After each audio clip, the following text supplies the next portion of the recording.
बिस्मिल्लाहिर्रहमानिर्रहीम। हाँ जी दोस्तों, की हाल आ ठीक हो। अच्छा दोस्तों, कई भाइयों ਦੇ ਦੋਸਤਾਂ ਦੇ ਕਈ ਦਿਨ ਤੋਂ ਮੈਸੇਜ ਆ ਰਹੇ ਸੀ ਕਿ ਜੀ ਡਾਕਟਰ ਸਾਹਿਬ ਦਿਮਾਗੀ ਘੇਰੇ ਦਾ ਇਲਾਜ ਦੱਸੋ। ਘੇਰਾ ਸਾਰਾ ਦਿਨ ਗਿਰਦਾ ਰਹਿੰਦਾ ਹੈ, ਰਾਤ ਨੂੰ ਸੌਂਦੇ ਆ, ਸਵੇਰ ਨੂੰ ਉੱਠਦੇ ਆ, ਗਲਾ ਭਰਿਆ ਹੁੰਦਾ ਹੈ।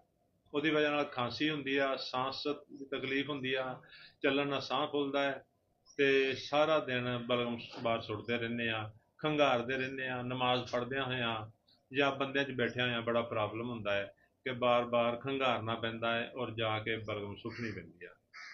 ਤੇ ਦੋਸਤੋ, ਜਿਹੜਾ ਘੇਰਾ ਹੈ ਉਹ ਇੱਕ ਇੰਤਹਾਈ ਖਤਰਨਾਕ ਮਰਜ਼ ਆ, ਜਿਹਦੀ ਵਜ੍ਹਾ ਨਾਲ ਦਮਾ ਹੋਣ ਦਾ ਖਤਰਾ ਹੁੰਦਾ ਹੈ ਔਰ ਅਕਸਰ ਮਰੀਜ਼ਾਂ ਨੂੰ ਦਮਾ ਹੋ ਜਾਂਦਾ ਹੈ।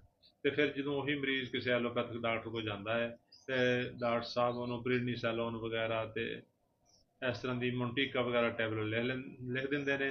ਫਿਰ ਉਹ ਮਰੀਜ਼ ਵਾਸਤੇ ਰੋਗ ਬਣ ਜਾਂਦਾ ਹੈ ਕਿ ਉਹ ਸਾਰੀ ਜ਼ਿੰਦਗੀ ਖਾਂਦਾ ਹੈ।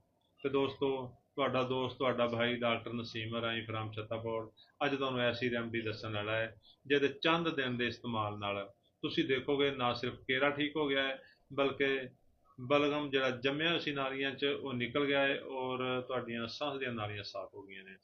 ਤੇ ਦੋਸਤੋ, ਕਰਨਾ ਕੀ ਆ, ਹੋਮਿਓਪੈਥਿਕ ਦਵਾ ਥੂਜਾ ਦੇਖੋ 200 ਤਾਕਤ ਦੇ ਵਿੱਚ ਲੈਣੀ ਆ, 5 ਕਤਰੇ ਰੋਜ਼ਾਨਾ 10 ਦਿਨ ਤੱਕ ਪੀਣੇ ਆ। ਹੋਮਿਓਪੈਥਿਕ ਦਵਾ ਟਿਊਕਰਿਮ, ਇਹ ਮਸੂਦੀ ਆ।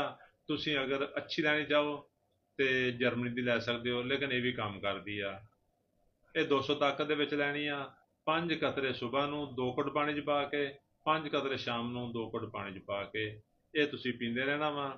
ਤੇ ਪਹਿਲੇ ਤੁਸੀਂ ਥੂਜਾ ਪੀਓ ਸਵੇਰ ਨਾਸ਼ਤੇ ਤੋਂ ਬਾਅਦ, ਦੁਪਹਿਰ ਨੂੰ ਟਿਊਕਰਮ ਪੀਓ ਤੇ ਸ਼ਾਮ ਨੂੰ ਬਾਦ ਨਮਾਜ਼ ਦੇ ਮਗਰਬ ਫਿਰ ਟਿਊਕਰਮ ਪੀਓ। ਤੇ ਇਹ ਦਵਾਈ ਤੁਸੀਂ 10 ਤੋਂ 15 ਦਿਨ ਜਾਰੀ ਰੱਖੋ। ਇਨਸ਼ਾਅੱਲਾ ਤੁਹਾਡਾ ਘੇਰਾ ਵੀ ਠੀਕ ਹੋ ਜਾਏਗਾ, ਤੁਹਾਡੀਆਂ ਬਲਗਮ ਦੀਆਂ ਨਾਲੀਆਂ ਵੀ ਸਾਫ਼ ਹੋ ਜਾਣਗੀਆਂ ਔਰ ਤੁਸੀਂ ਦੇਖੋਗੇ ਤੁਹਾਨੂੰ ਕੋਈ ਤਕਲੀਫ ਨਹੀਂ ਰਹੀ।